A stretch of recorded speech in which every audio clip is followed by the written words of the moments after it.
বছর আমি কারাগারে ছিলাম। আমি মাসের পর মাস আমি রিমান্ডে অমানসিক নির্যাতন ভোগ করেছি।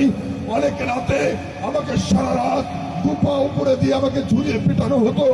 অনেক রাতে এক রাতে আমাকে 16 ইলেকট্রিক শক দেওয়া হয়েছিল শুধুমাত্র রাজনৈতিক প্রতিহিংসার কারণে।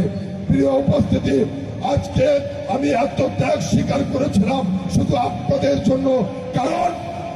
কারণ হচ্ছে আমি জানতাম রাজনীতি করি, এক সময় এই অঞ্চলের যে রাজনীতিটা আপনারা দীর্ঘদিন যে দলটাকে আপনারা সমর্থন দিয়েছেন, তাদের যে রাজনীতি, এই রাজনীতি বাংলাদেশে এক সময় টিকবে না।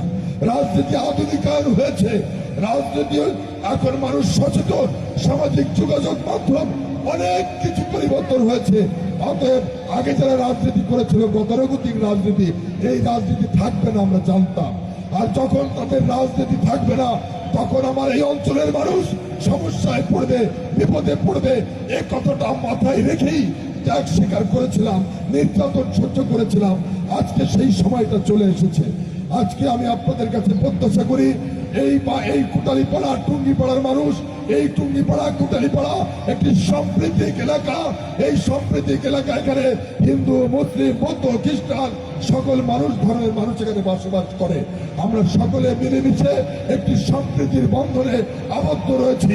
আমি বিশ্বাস করি আজকের এই সম্প্রীতির বন্ধনটাকে আমরা যদি আরো অটুট এবং মজবুত করে সামনের দিকে এগিয়ে নিয়ে যেতে পারি, অবশ্যই এই কুটালীপাড়া আমাদের স্বপ্নের কুটালীপাড়ায় পরিণত হবে।